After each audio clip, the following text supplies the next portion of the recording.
Hi everyone, welcome back to Drinks at Dana's. Today we're going to be talking about episode 305, Locked Out. This week the title actually meant something, which is rare, and it marks the halfway point of season 3. So I think we'll just get right into the episode. I'm here with Chris and Jess from the L Word Online. And you can also watch the video version of this on my YouTube channel, Ash Silver, and it'll be linked in the show notes. So, yeah, what did you guys think of the episode overall? I don't know if I can do an overall. Well, my notes have only got 2 pages. That says it all.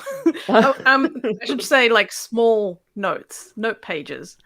Reporter notebook you've got there. Yeah. Usually about 5 or 6 to 7 pages. And now it's only 2. I did at least twice, right? This is so boring. Oh my God, I thought that so many times. At one point, I kept pausing it, being like, how much longer? It feels like this episode's been going forever. Like, it's like they just took scenes that should have been a 5-second scene, and they kept coming back to them over and over again. And I'm like, why? I don't want to be on the patio. I don't want to watch Angie pull a condom out of that other chick. I'm like, come on. Which, to be fair, it's the opposite of what we usually get, which is like you get 20 seconds and that's the entire story, and you're like, why did they only give us that? We want more. Although I do have to say, the opening scene, I was excited to be like, oh, locked out means something. And also, I mean, I quite liked the plot device because it felt like how other TV shows are written. Yeah. Like something was actually gonna progress and be solved. Like, oh, cool, they couldn't talk about it, so now they're going to be locked out, and they have to talk about it. Woohoo! Except it's solved nothing. They may as well have not been locked out. They may as well have just broken up right then and there, and then we would still be in the same position. I feel like that was like a very like Friends or something like plot device. Like they have the whole episode on the balcony. But I feel like anything that happened in this episode was just like nothing. Like, yeah, and that's my problem with like the last 2, and then next week is a musical. Like, we have 10 episodes. 10. If I said to you right now, write down what everyone's storyline is this season, what would you write? They're all breaking up. That's all I've got. You know what it feels like? It feels like the writers just took like a bunch of random ideas and put them on a board, and then just threw darts at them. Like landed on musical, and they were, oh well, guess we're doing a musical episode.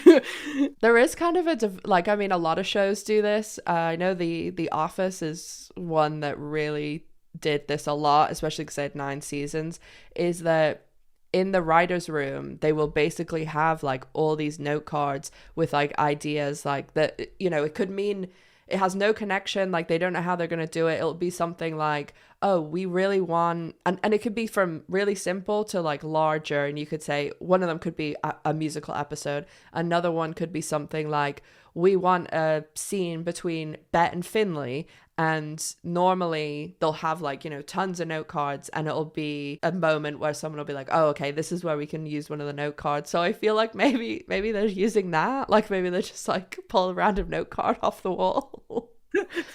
Someone just happened to write Angie pulling condom out of roommate. Oh, it's on the note card. We have to do it now. Marsha's talked before about wanting to have a scene where Bette and Finley hook up. Oh, come on. So maybe this is like the Danny and Finley. That's where that's coming from. Wow. I'm all for, what are we calling them? Fanny? No, that's wrong. Yeah. That's what people were calling them on Twitter. Stop saying Fanny. I'm American. It doesn't mean anything to me, but I'm still cringing. I think it was Jeannie Gatekeeper who came up with that. She was like, rise up, Fanny Nation. Fanny Nation? No, I think I like Danley better. Danley sounds better. Yeah, well, that's future Ash, future Chris, future Jess's problem. The show starts at Shane's house. Yeah, I was surprised that they were still living, like that they were both in the same house. But like kind of ignoring each other. Tess does not want to talk to Shane. Yeah. Well, the last we saw, Tess freaking threw the, what do you call it, the water or whatever, the drink over Shane. I thought that would be like you'd think she would have moved out or something. Yeah, I thought one would be in a hotel or something. Yeah. I mean, when you've been together for like over a year and Supposedly.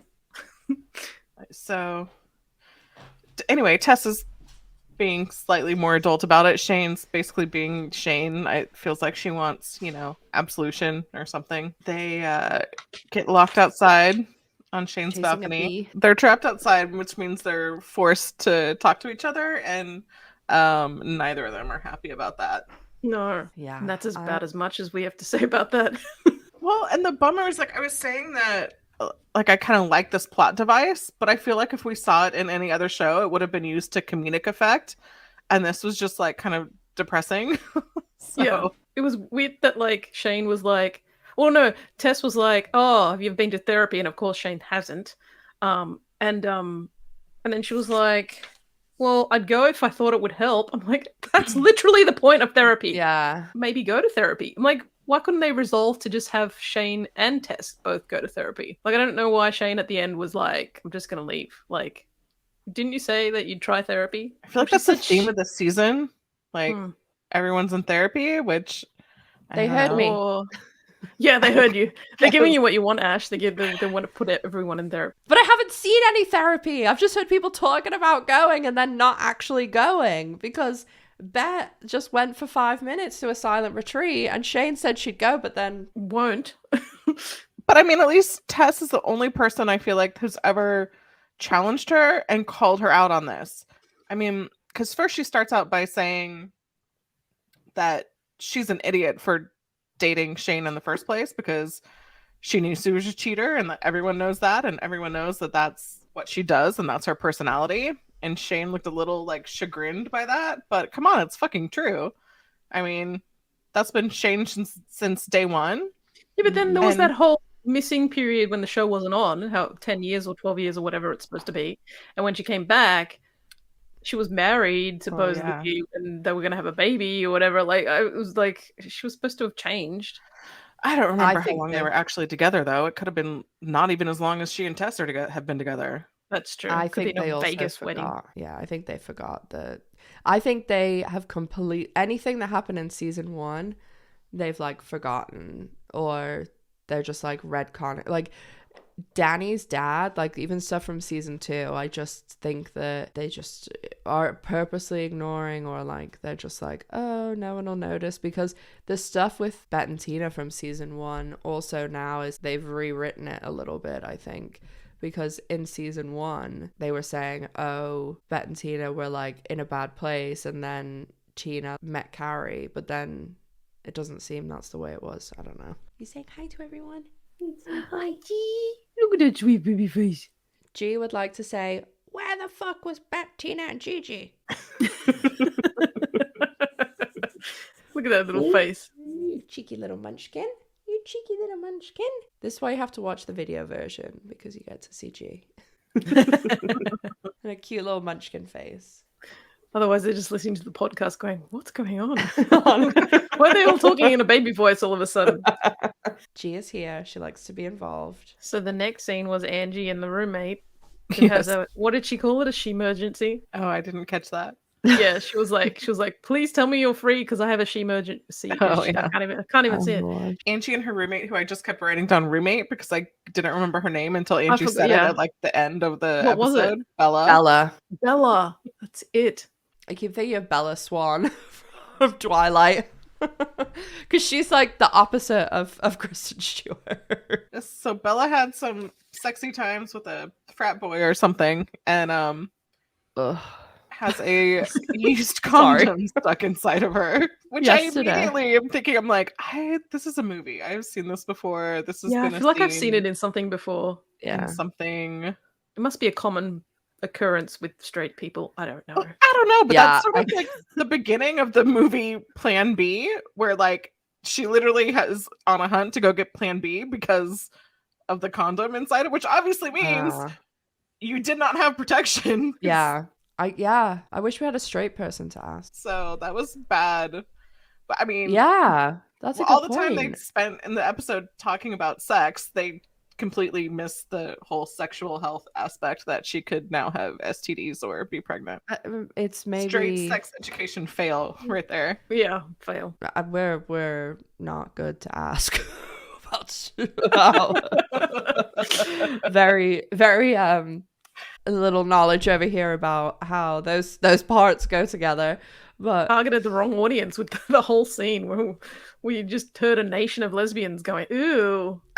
I'll tell you how little I know about that subject. Yesterday, I have like a group chat with some of my friends that I went to the Laurel Holloman show with, and none of them had seen the episode, and I was like saying, "Oh God, this happened," and I went to write, one of the characters got a condom stuck in them, and it, because I've never really written that word before, it changed it to condiment. One of the characters got a condiment stuck in them. Yeah, I don't know if this whole scene, which was like lasted the entire episode. Yeah, I was like, that scene could have lasted for literally, it could have literally been over in 30 seconds. It went for like an entire episode. I guess they're leading up to Angie losing her virginity to Teacher Boy, but like, I mean, that was a really long ramp up to get to that point. Yeah. I'm ready to have sex with you. Do not like this professor guy. That was quite surprising that Angie was like, "Oh, Geordie and I never had sex." I'm like, "You didn't?" Yeah, I thought that was weird too. He's still 16. Like, how old is she supposed to be now? I think she's supposed to be 18 now. But they went out for like at least 2 years because they were. I mean, obviously, only have sex if you want to have sex. But like, what were they? I feel like I don't know. What were they doing? I mean, what were they doing? Me, like, 2 women having sex is like the safest you could be. Like, it seems like it'd be a lot easier to have sex for the first time than another girl. But she seemed so clueless. She was just like, "Oh, I don't even know what to do. I don't know how to." She was I was like, I find that very hard to believe with her parents. I mean, it's not like she's been sheltered. And her aunts, like, and when they were shopping for dildos or vibrator or whatever it was, was it me, or did it say like $29 or something? Which I'm like, is totally unbelievable. Those things are not $29. They'd be $129. Cheap ones are $29.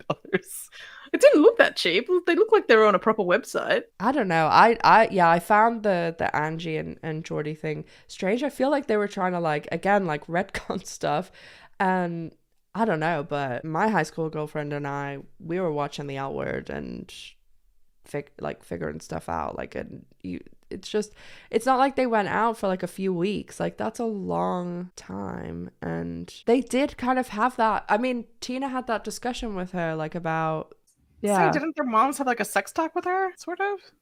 Yeah, well, she said, like, remember when the episode that Tina comes back, Bette's like, "Oh, I wonder if they're sleeping together or something." And then Tina was like, "Oh no, they haven't even kissed yet."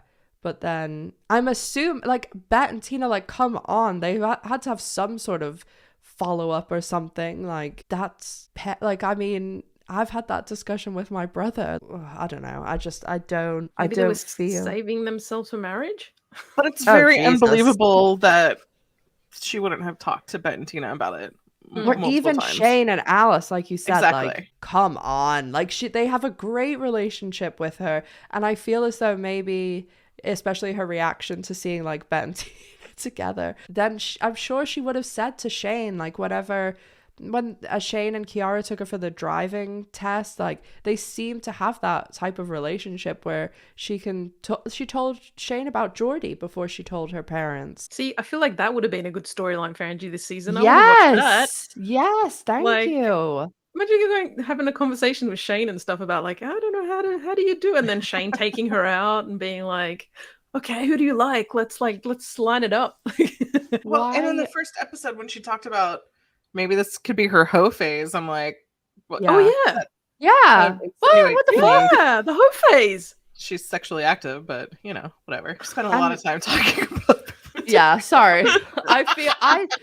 The last thing I will say is, why on earth are we not getting Alice, Shane, and Angie scenes? Like, that is the logical thing to do when you lose Bette and Tina, because they also, like, aren't, I mean, it makes sense story-wise because that's what people want to see.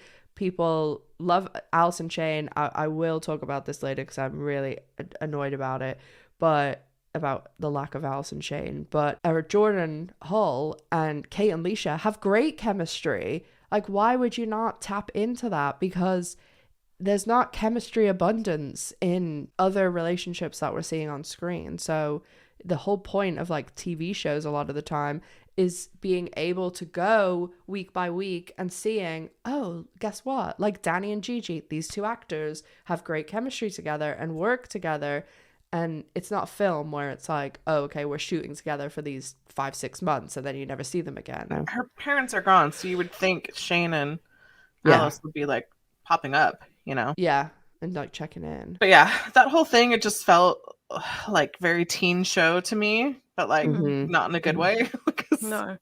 Yeah. I'm down with some teen shows, but this is like preteen practically. I mean, this is like it might have worked if it was like the condom scene was all in one scene, she yanked it out, and then it would have continued with them partying or something else happening in there. But yeah, it just dragged on. So Finley and Sophie. Finley's not happy about the whole Dre thing, that she found out that Sophie was sort of seeing someone. But the cute little breakfast tray she'd prepared on the bed was quite cute. Oh. But I also am finding this weird because originally, like that text, remember in the first episode where it's like ending before we get the Bette and Tina kiss, and Jess is like, yeah, the Dre person texts like, oh, are you up? And then like we've heard about them over the course of this half of the season, and then in this episode, Sophie's like, was she being truthful? They slept together once and hung out twice. Like, that's not seeing someone. Yeah, like I thought that was so weird. That's like one hookup and that you happen to see them again. Now is she going to be like, oh, we hooked up once, but I've seen them twice, when like I saw them in the street when Danny was giving me a lift home. Like it seemed odd. Well, and at this point it's like, I mean, I don't feel like we can trust Sophie. So yeah, true. I wasn't sure if I could believe her or not, but yeah, I mean, because why would Dre be texting "Are you up?" if they had one hookup and then it was over and done with, and then like months later you're like, hey. So the questions were, what's their name? Are they hot? And she says no. So first lie right there, right? Dre's hot. That's obviously a lie. I mean, not to my style, but I can see how people would find her hot. Well, yeah, and you're not going to hook up with someone who you're like, yeah, that's true. Yeah. I mean, you're on an app. Yeah, that's all you see. Like, yeah. That's the whole point, is to hook up with someone who's hot, right? Find someone attractive. Right. They met on Hinge, which she joined after Finley joined Sober Living. So we get some more answers there about Finley, because we were like, this doesn't make any sense that she's in rehab for like a year. Yeah, that makes more sense. So it's like, I feel like this is information we should have had several episodes ago. So yeah, rehab ends. Finley decides, I need to move into Sober Living for a year. None of which we knew before. Which would make sense that they would be like, let's go be on a break, because it's the whole year of your life. Are you gonna wait around? I don't know. Like, unless she was like, go off, do whatever you want, and then I'll come back in a year. I just don't understand. Like, I mean, I know it's probably like because it's a show, but people act as if like you know, like you have like the 5 F's food, like all that stuff. Like, people act as if you are literally going to die if you don't have sex. And if you really like love someone, then like control yourself, like Jesus. I don't get this and it comes up all the time, like, oh, it's been a month, or oh, you know, but if you really love someone, like it, you know, people get deployed all over the world for like a year or more. People have jobs that keep them apart. People have other commitments or other things or visas or whatever. Like, it's really not that. I mean, yeah, sure, it's hard. Don't get me wrong. I know long distance and all that is hard, but you are not going to die if you do not have sex for like a couple of months. And Finley's going through like literally a, you know, really, really difficult time. Sophie was lonely. Get a cat. Right. And so Finley asks her why it ended, and she said, I was in love with you. And I immediately was like, well, she says, did she say was? Was? She said was. She did not say, I'm in love with you, and that's why it ended. She said, I was in love with you. Well, yeah, like as in at the time she was in love and probably still is supposedly, but she's talking in like a past tense, like at that time. just- like I don't know. That just kind of red flag pinged for me. And Yeah, also, like Ash said, if you were in love with her, why'd you need to sleep with someone 2 minutes later? I think they're going to be donezo real soon. I'm calling it now. They are. When Finley gonna moves be on done. with my other choice, Danny. No. Jesus, the only Fanny fan in the world. Fanny, For God's that's sake, weird. break out from the group. Expand the chart. They're not going to bring in someone new now. Oh, there's some people coming back. Oh some God, people I coming forgot back, about that. baby. Yeah, there's more people. God. Keep your eyes peeled. Episode 10. So we move on to my least favorite plot device of all time. Ugh. Let's make a baby. Let's make a baby. And yeah. you know that they're an exciting couple when one of their options for the evening is to sort their Tupperware. I'm like, I literally, if you put there the two characters, if you choose an icon for them, Tupperware would be the best like representation of them. They are Tupperware. They're so boring. So boring. That got one of my so borings, actually. And again, another scene that could have been 5 seconds long that lasted an entire episode. The entire episode. Oh my gosh. And I mean, okay, granted, there's 3 of us here with like no babies in sight. So I don't know. Never will be. I don't know if other people care about this at all. But I got a comment yesterday on my video because in my video and somebody, I said this last week and someone clipped it and shared it on Twitter, and it was one of my proudest moments. I love when people take things from my video. I don't know why it's Twitter, but I love when people put like things on Twitter or Instagram from one of my accounts. It gives me like a boost. And the person had clipped me saying, "Could not care less," and said that they were gonna like use it as like the reaction for the rest of the episodes. And so like normally when they're talking about the baby, and I said it in yesterday's episode, I was like, I could not care less. And I said, I do not connect with this because the whole point of like this podcast, my video, is you're getting my honest opinion. So I'm being honest and saying I don't have any interest in kids, but I will always caveat things by saying, even if I say, oh, everyone thinks this, I say, there are people that connect with this. I'm not representative of everyone. Like, go look in the comments. You can see, tons of opinions. And I said that, like, I don't connect with this, but I'm sure there's other people out there who do. Good for them. But I wish we weren't doing this on the L word. Somebody literally was like, well, there are other people who have kids and blah, blah, blah. And I'm like, yeah, I said that. You just, people like they hear one thing and like run with it, or like they start writing their comment and don't let me finish my sentence. But I'm just not going to sit here and say I'm interested in something I'm not. Like that's phony. Then I may as well just lie about the whole thing. I'm going to be honest because we have the ability. Nobody's paying us to do this. Nobody's, we don't work for Showtime. We're not sponsored by them. We can be honest wish we about were it. Sometimes the money would come in handy. Yeah. We're doing this, putting ourselves through this for nothing. We're doing it for you. We're doing it for the listeners. We love you. I don't really like writing when it feels like, okay, we're the choir, but I still feel like we're being preached to. Like, although like, oh, cis het, discussion. Yeah. And a lot of people didn't like that. It's like, all right, like we get it. We get what, like, we know what the issues are. And sometimes it's like they have to say it, but I don't know. I feel like there's certain ways you can say it where you don't feel like you're being like lectured at. Yeah, I saw a lot of people that didn't like that. But they literally got to the very end scene of this sperm donor talk and got nowhere because they found no matches, and they were like, oh well. Yeah. And I'm like, so we literally sat through this entire episode of you trying to find a sperm donor and then there's no result.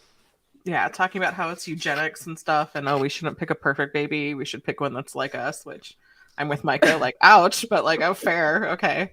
But it's like, yeah, I've had lots of friends who have done this, donor search. I was holding my breath a little bit at the end because I thought they were like, purchase. Like, I thought they were like, we're buying the sperm. Yeah, when they hit the button, and I'm like, no one does that. No one's like, oh, hey, let's have a fun night with a glass of wine. I'm like, go pick our baby daddy like right now. Like as the Amazon drone drops it at your doorstep. Yeah. You spend a lot of time. I'm like, they are not ready for this. Like you spend a lot of time with that. So that freaked me out a little bit. So and knowing the search filter, I was like, but knowing the L word, next week Maribel will be pregnant and they've already chosen the sperm donor.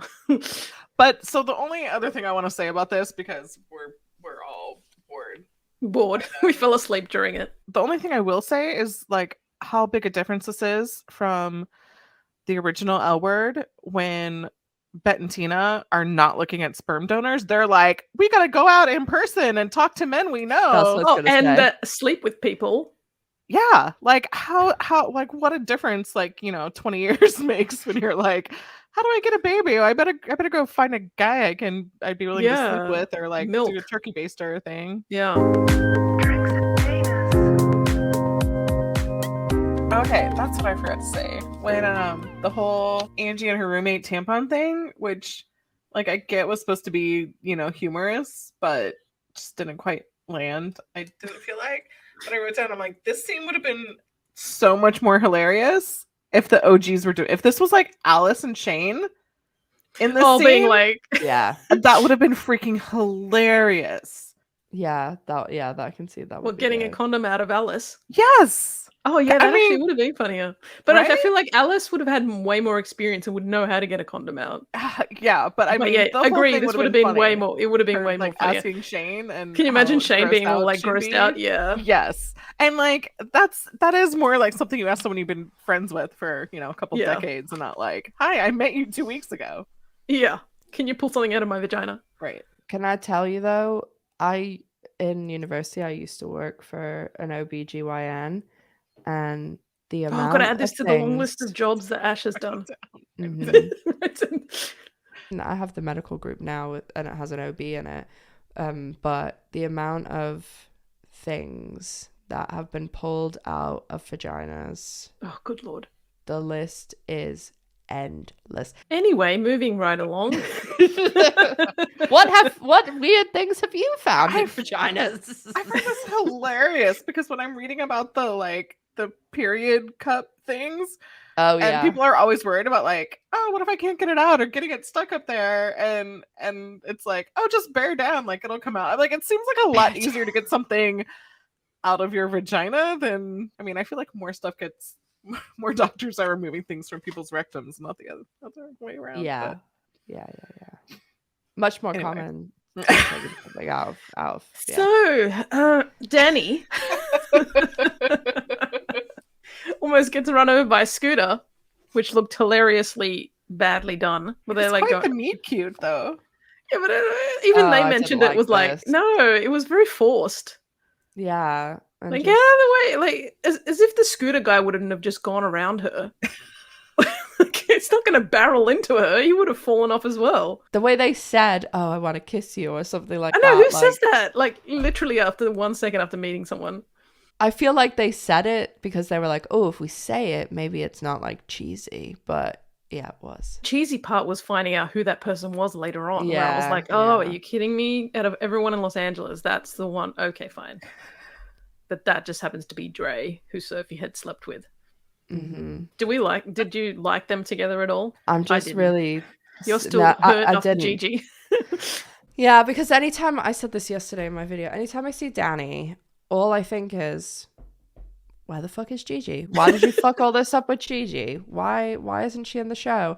And I will not be satisfied with anyone that isn't Gigi. I'm not feeling like this parade of guest stars. Like, I want I like the show because I like all the characters. Well, she thought maybe she might have been a singer or something, judging by the fact they had her singing on the show. No, yeah, I mean, she was a really good singer, but that applies to everyone, like Tess's mom and all these other people and we know there's even more guest stars coming. Like, the whole point of a show is to build like the characters that, like, that's my whole favorite part, is the characters and their relationships. Like, I want them to do things like the OG when they did that whole, we have to go to the restaurant and do the test to see if Laura Perkins is gay. Like, but those are some of the Angela Robinson.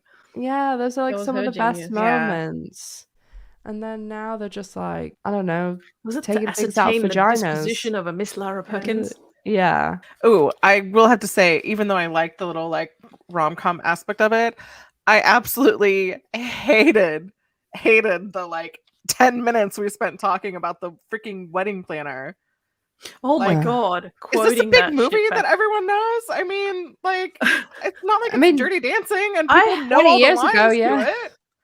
I have one big gripe about that. As soon as they brought it up, and I was like rolling my eyes hardcore and groaning because when they were like, "Oh, like it's a culturally what did they call it?" Oh, yes, this is the bit. Yes, and they were like, Yes, "Oh, yeah, Tom- because J-Lo was Puerto Rican and she was playing an Italian." Oh my god! And I'm like, "This is the part where they're like explaining Carmen right not Yeah, being on the yeah. show and will never be I on the thought show that too. ever again." I was like, "Those sons of bitches." I thought that too. And the way they were saying like, oh, everything in the 2000s was so problematic. It's like they were stop talking about the L word in this They way. were excusing themselves, like giving Yeah. themselves a little out. Like, oh yeah, we were terrible back then. Yeah, but we're so much better than. Yeah, now we're better. Yeah. No, I would love to know in the comments though if anyone has actually seen The Wedding Planner enough times to quote it or to like say it's their favorite movie or to care about it at all, because that all just rang totally false. I wonder if it was just something from I'm like, is this a generational thing? Was this a big movie to people who are their age? Because I don't get it. Well, I was thinking maybe it could have been a Sophie and Danny like thing that they while they were in their relationship they watched it over and over again, and it was just their movie. Yeah, I didn't think about that. Yeah, but the whole like quoting the whole like I mean, we all have random movies that we love to randomly quote. Yeah, but we don't write them into a TV show like as if everyone else is gonna know what we're talking about. I know, that's true. The thing is, like, I feel like now just everything is like they make everything sound as if it's problematic. I saw someone the other day on Twitter like absolutely shredding Legally Blonde and saying like basically me, like all the blonde white women who love Legally Blonde when really she was like stalking her ex by going to the same school as him, and like, oh, I was like, it's Legally Blonde, like Jesus. Those YouTube trailers that they recut to like they recut like horror movies to be like comedies.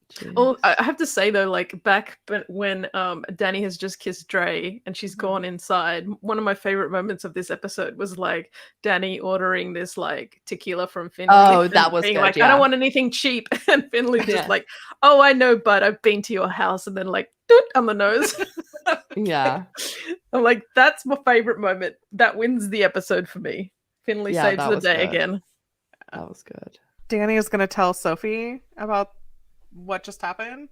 She asks if she can like tell her something without her being judgy. I'm like, you're talking to Sophie, right?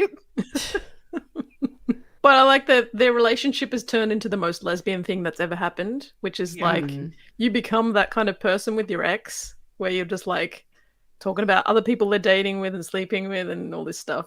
Yeah, it's so gay. And I was not, even when Sophie and Finley were like kissing right before then, I'm not feeling any passion with them at all. No, zero. Like, I feel more chemistry between Sophie and Danny than Sophie and Finley right now. I don't know what they're doing there. I know a lot of people think that like they're gonna put Sophie and Danny back together. No, they've lost it. I don't know what's going, because they do seem to have like a lot of scenes coming up, and then I'll talk at the end about the last scene they had. But yeah, I do not understand why they are keeping Alice like separate from everyone else. Leisha said on the Pants podcast, this is probably like maybe more than a month back, like maybe 2 months back, and they were talking about like, oh, the upcoming season, and this is when they were saying like, oh, they're both missing an episode, and Leisha was saying like, oh, I'm not really in, I think, the beginning of the season, and Kate said she really wasn't in the end of the season, and then Leisha was like, you could really just replace me with a chicken and just have the chicken come on and be like, bah, and say one thing and then leave. And I think Kate said she could be like a raccoon or something. She said an animal too. Yeah, they went on a little rant about what animal they could be. Wow. Yeah. And yeah. But I wonder if it's like just replaced it with the chicken. There's no other scenes as a group. But could it be like a time commitment thing or something where like Leisha was like to the L Word like, hey, I'm only available on Tuesdays or something. No. And then they would have to work around What else do they have going on? I don't know. They are in first the Pants podcast? No. Oh, you mean that they turn mics on for half an hour and talk about nothing?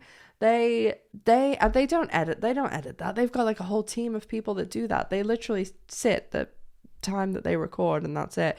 They're in first position for their contracts, which means this show, they like nothing else, no other projects can come in. Like they have to give their first time commitment to the L Word. And yeah, what else are they doing? Like it's totally the writer's choice. It's nothing to do with them because they've made that clear in lots of things they've said on Pants. Like even last week when they were talking about Kate was saying like, oh, I wish that we'd said something about Jenny. I wanted to say something about Jenny, but the writers overruled me. Like they've made it clear those executive producer credits are just I was going to say payment. that you think They're that they not would have control. They would have been able to overrule writers with an executive producer credit. No, that it's just a payment. They're not in control. But that's what I mean. Like I just don't understand why they are doing this, because the best scene of this episode was the Alice and Shane one at the end, and last week there was no Alice and Shane. They didn't interact. Next week's a musical, so it's not really gonna matter. Episodes 7 and 8, there's no Alice and Shane interacting because 7 there's no Shane and 8 there's no Alice. So out of half of the season, 5 episodes, the only interaction is one scene and then in a musical that is taking place in people's heads. So we're getting nothing. Why you have 2 OG characters left and you're not having them interacting. You're not even having Alice isn't in any group scenes. She's not talking to anyone else. And Leisha did say last week too, she was like, sometimes I tune into the show because I want to know what like Danny did this week, because it has no bearing on like Danny could literally be like, I don't know, torching the place or like, yeah, like, and it has no implication on Alice at all. I just, this show is supposed to be like, people will say, you know, that actually watch the show and like it. It's about like friendship and the relationship with the women and things like that, not just like people going about doing random shit. Mm-hmm. And guest stars, like it's all I don't care about guest stars. Yeah, that's why Jess and I were so excited whenever they do the group scenes together, because we were like, oh, that's what the show is supposed to be about. But there's nothing. And like, no. So is Joey Lauren Adams, is she gone from the show now? Like what? Yeah, that whole scene was weird.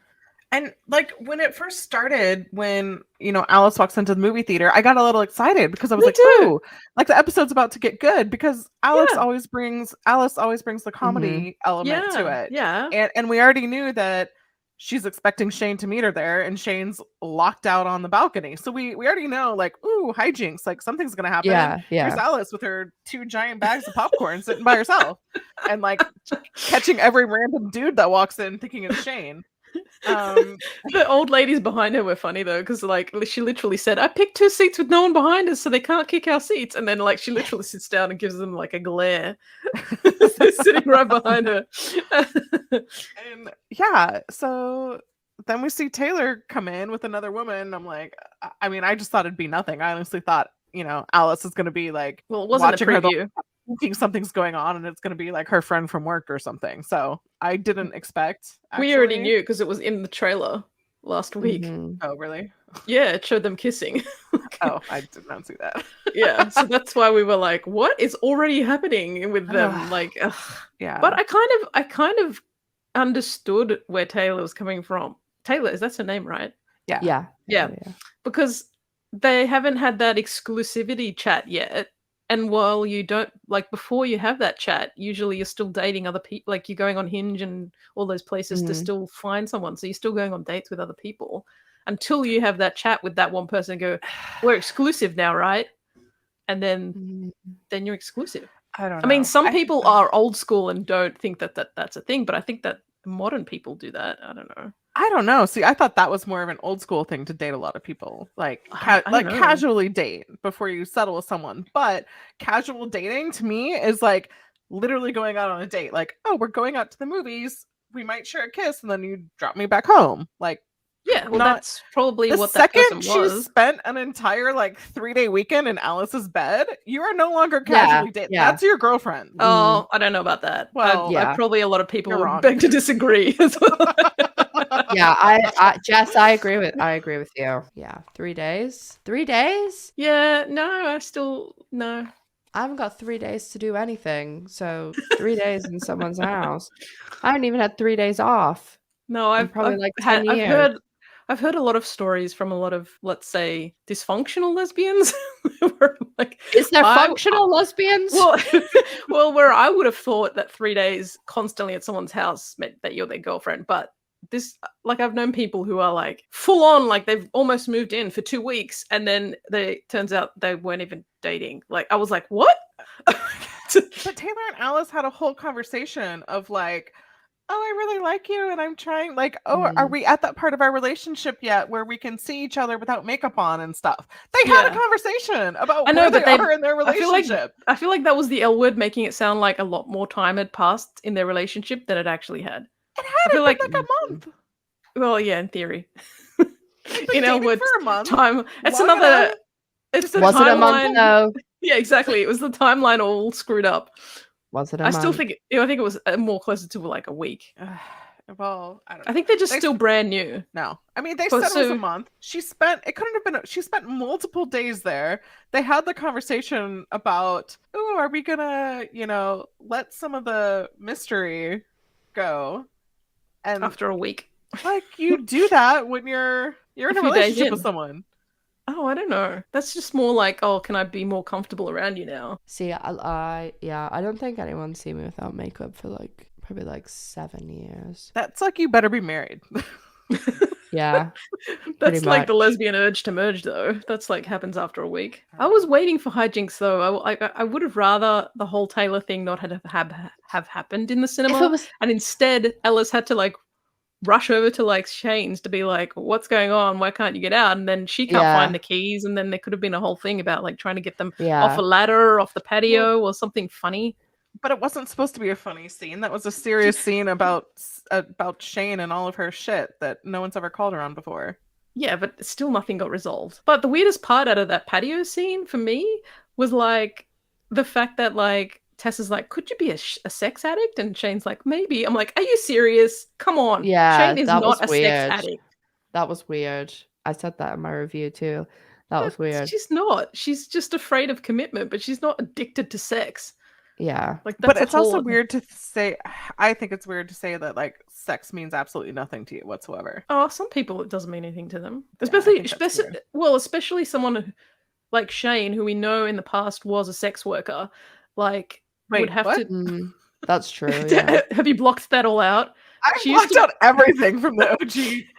Well, Shane used to sleep with Oh yeah, okay. Yeah, remember it was when Alan Cumming was in it, and he said something about, I don't know, pimping out Shane or something. I can't remember the specifics, but the fact that would have happened, Shane would have probably turned off feelings about sex a long time ago. Mm-hmm. Yeah, but so Ash kind of said something about this earlier to this effect when Tess is asking her if she's a sex addict, and Shane's yeah, but besides that, it's been a lot. And I immediately was BS. This is every man who's ever cheated on their wife when they're pregnant or something. It's oh, it's just so hard. It's grow the fuck up. Yeah. No. Yeah. Don't make excuses for the fact that you can't keep it in your pants for a second when you're not feeling the same thing as your partner. No. Yeah. Well, I think that one of the main things that come out of the patio scene was Shane saying that she's not happy. And then they hugged and she cried. And I think that for me was them breaking up. Yeah. But again, it's a pattern. I mean, she's unhappy for a second and she runs, which means she sleeps with someone. So she gets broken up. We don't know how long she's been unhappy for. She could have been unhappy for a while now. Technically, according to the timeline, it's been a year. Just don't cheat on people. It's not hard. Yeah, I just don't get it either. Like, I feel as that, I mean, with the show, like, I understand, like, a lot of the whole, fun and messiness and all that comes from they want like cheating, they want like exciting storyline. And I understand as well, like, a lot of people say, oh, I would really just love to see, like, people being happy and stuff. And it's like, but that's boring. And people, maybe there's like a really small percentage of people that would watch that, but most people wouldn't watch that. I think that what you could do to solve all this is that, and one of the things that like is missing from Gen Q is that there isn't a villain. There isn't anyone that causes any, like, Jenny on the original show was the villain, like, in the end. And all that stuff, like, think about, I love season 5. Season 5 is my favorite season. I like the Bette and Tina stuff, but Wait, is that the season where they went and made the movie about the L word? Yeah, and I love that whole I love that whole thing where it went all meta. It's brilliant. I love the Les Girl stuff. I think it was such a clever storyline, and I loved the way too, like, they did, stuff like the way they would always be like, oh, we're releasing a press release that says Gretchen Pickles is the only gay cast member, and it's like they're making fun of, they used to do that with Leisha Haley. And I just don't understand, like, why this isn't the L word anymore. Like, it's just random people, like, paired off together talking about, like, I just don't see anything that I can relate to on, like, most of the people on screen. Like, at the moment. That was the whole point of, like, having the planet back in the day, because it was where they all came together as a community, as a group. And yeah, I thought that would be the same for Dana's, but Dana's just seems like a place to have an event, or where some of the characters go some of the time, and it's like, oh, Shane. Like, I thought because Shane and Tess owned it, they would be there, but I'm like, where even are they? It's normally Finley that's running the show. They literally hired Finley back, and the second later that, like, Finley's in charge of the entire bar, the alcoholic. And she didn't even know how to make drinks, like, a second ago. Yeah. When they first hired her, I mean, she was in there for like 2 seconds before she pulled the fire alarm because she was panicking and she wanted to have a drink. I'm like, you should not be working in a bar. Like, which was about the only thing good that happened in this episode, though. Like, at least that was some action. Yeah. One of the things I love Finley. Me too. I like Finley. Finley saves the show for me. And Finley's like, she's a good person. She's standing up for herself, honestly, because, we already talked about at the top of the show how do you trust Sophie when Finley's asking her these questions about this relationship with Dre? Do you trust her? And then here Dre pops up on scene, and which, by the way, during sexy times when Sophie's not thinking about Finley, I was kind of glad of Finley kind of being like, I cannot talk to you right now, and I so cannot talk to you or even look at you that I'm going to pull the fire alarm to get everyone the hell out of here. I guess I just, like, get slowly, like, more frustrated because I also, like, I hate that I am not enjoying these episodes. Like, hello, I'm, like, literally the biggest L Word fan. Like, all even like the first couple episodes this season, like, I talk about this show every day of my life, every single day. And I work, maybe I'm not working on the actual show, but I'm working on something to do with the show every single day. And at the moment, doing daily videos. And at the beginning of the season, like the first 2 episodes, oh my God, like on Fridays, I was like jumping out of bed at 3:30 because I was like, yes, it's a new episode, and was so excited and like couldn't wait to get my videos up and like talk to everyone about what they thought about the episode. And yesterday, I mean, like, my alarm went off at like 3:30 and I was just like, like, there's nothing in this episode that I'm excited about. And I watched it and I felt like the whole not to be like, oh, this is all about me, but like the whole point of my channel is that it's like a channel of like a normal person giving their real thoughts on the show. And the reason that I've been able to grow the channel and all that stuff is because I'm working hard and I'm enthusiastic about it, because there's no Showtime doesn't pay me. Like, nobody pays me to do this.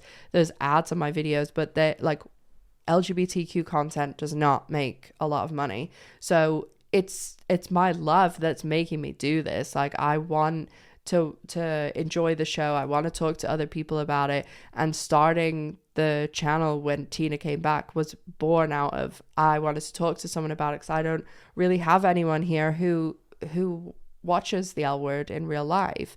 And now, yesterday, it felt like a job. It felt like a chore to watch the episode and talk about it.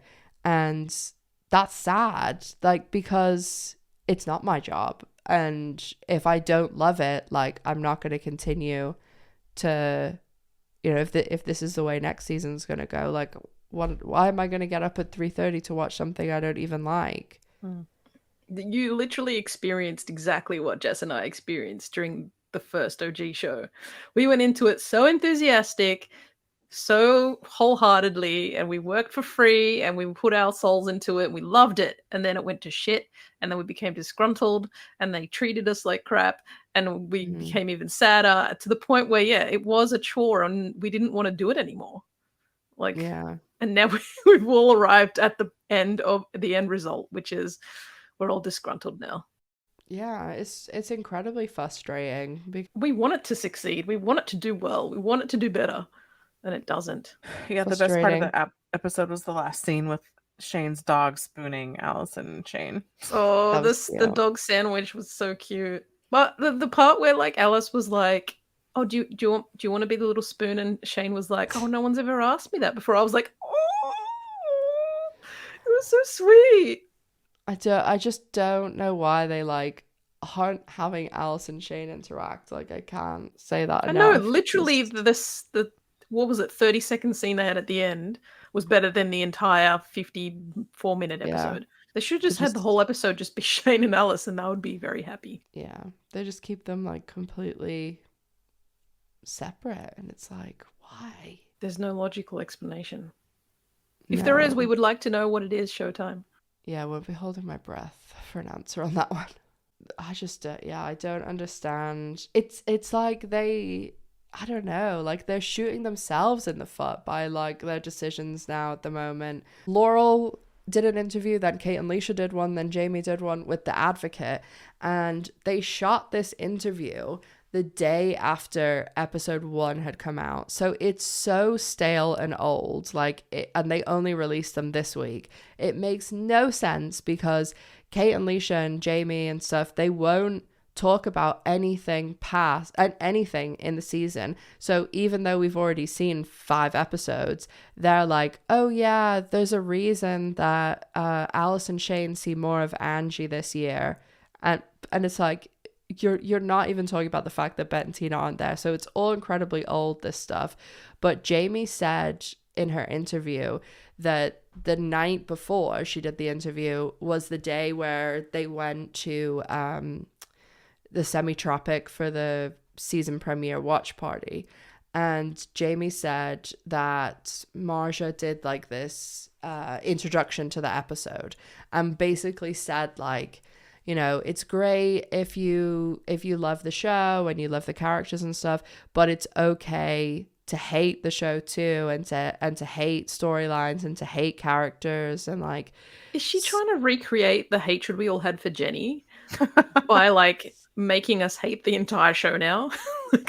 Yeah, so I don't know. Like, I understand, because I remember reading this interview that Marja did, like, right, and it was like when obviously the first season was on. I was just getting into like covering stuff, and you know, I didn't really know tons about Marja at this stage, and I read this interview where she talked about I think it was the renewal, because they were always going to get 2 seasons. They just they weren't open about it. And that's why they chose the episode that Laurel came back to be like, oh, we're renewed for 2 seasons, because they knew lots of people would be talking about the show. So Marja was basically, I think it was at the end of the season, like the finale had come out, and she said, oh yeah, I'm really glad we got another season, because if I didn't, like, I'd be chased down by lesbians forever being like, who did Sophie pick? And when I was thinking about this, I was like, oh my God, yeah, that was the cliffhanger for season 1. I forgot about that. And I've never heard like anyone, like, even when the the hiatus between season 1 and 2, like, nobody ever used to ask about that. It was always like, what's going on with Bette and Tina or Gigi or something like that. And it just, when she's saying like, hate the storyline, I hate the characters, like, I understand the way you have those characters like Jenny, who like you love to hate or hate to love or whatever you want to say, but turning your whole show into like something people dislike, it's not the same as like having that like, oh, I love everyone, but I really hate this character, but I'm still so invested and still love all the other characters and want to watch.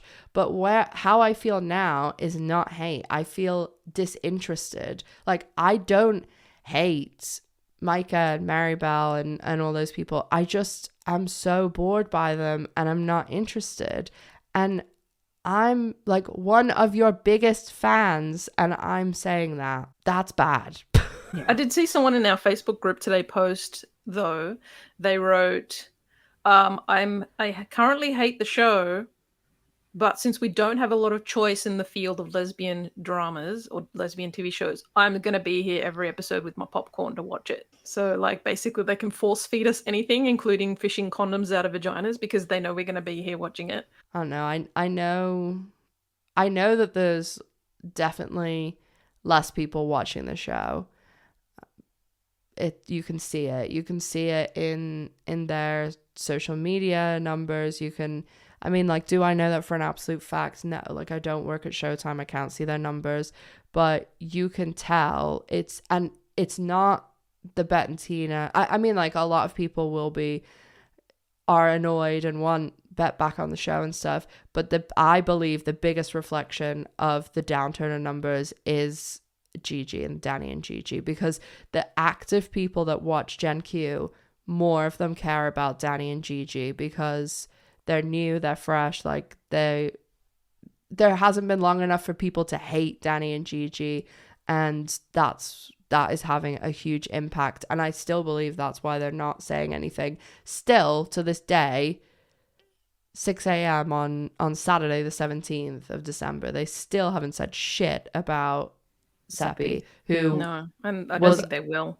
Was on Instagram looking hot as hell and telling them what they fucking missed, because oh god. Yeah, I did see a number of people in my group as well say that they came on going like, oh, like, after reading some of the comments, I'm like, I can see that I have missed nothing by not watching it this week. Yeah. So we can definitely see people are not tuning in. In fact, I have seen a few people say that they don't regret canceling their subscription. So I'm like, yeah. I've had Showtime are probably going to see their numbers dropping there. Well, I've had a lot of people say to me, I'm still going to watch your channel. And then I've had people say, oh, I never used to watch your video before I watched the episode, but now I'm only watching your video because I don't want to watch the episode, but I want to know what happened. Yeah. Well, out of 10, what do we think? I'm going to give it a solid 3, just for the Shane and Alice content. I was going to say 5, which might be too high because it was quite boring. But I was going to say 4 because the Shane and Alice stuff, and it's still better than a lot of straight stuff. But yeah. I just feel like at least we got some questions answered, because that's true. The scenes are longer. Yeah. They've had to explain more. They actually have to talk about stuff. But stuff. That was the episode. But next week is gonna be make or break, baby. Make or break. From the trailer, it looked all right. I'm gonna lose it, or You're either going to be ecstatic or you're going to be like, oh my God, shoot me now. I do not like musicals. That is the thing. So yeah, I don't generally, but sometimes when there's like a Buffy episode or whatever, then it's like, well done. Yeah, so when they do it well like that, then I don't mind them. And excited for Fanny. I am excited for Fanny, but I'm excited for what did they call him? Danley. I'm not sure who in this excited for some reappearances of some characters. I think it's Leisha and Rosanny that are like, I think they're going to be carrying most of the singing. The singing, yeah. And because I'm like, oh, is Shane going to sing? Because that's not going to go down well unless it's been auto-tuned. Well, the thing is, they had Kaylani and then they had professional opera singer Seppi, and both of them leave and then they do a musical episode. That's again they've shot themselves in the foot there. There is a really cool OG coming back, which I think people will they'll overlook a lot of the other stuff because it was like when Tina came back, like it's the reason why they're doing it. Oh yeah. Conveniently placed OG returning character. Yeah. There's a lot coming up. I have a video on my channel that basically breaks down what we know or what I know about what's coming up, because there's also a big Bette and Tina fan service moment. If you want to know, well, two actually. If you want to know more, I'll leave the video linked in the description box and show notes. Well, there is lots still to come in the second half of the season, and just hang in there. We've got the musical episode next week, and then 2 more episodes, and then Bette and Tina are back, and hopefully we get some good OG scenes then, because as I said, Alice and Shane aren't really going to be back together until episodes 9 and 10 after next week. So hang in there. We're all in this together. We're all in this together. Musical episode. Yeah. Maybe ours should be a musical episode next week. There we go. So if you want to check out any of those videos I mentioned, I'll leave them linked below.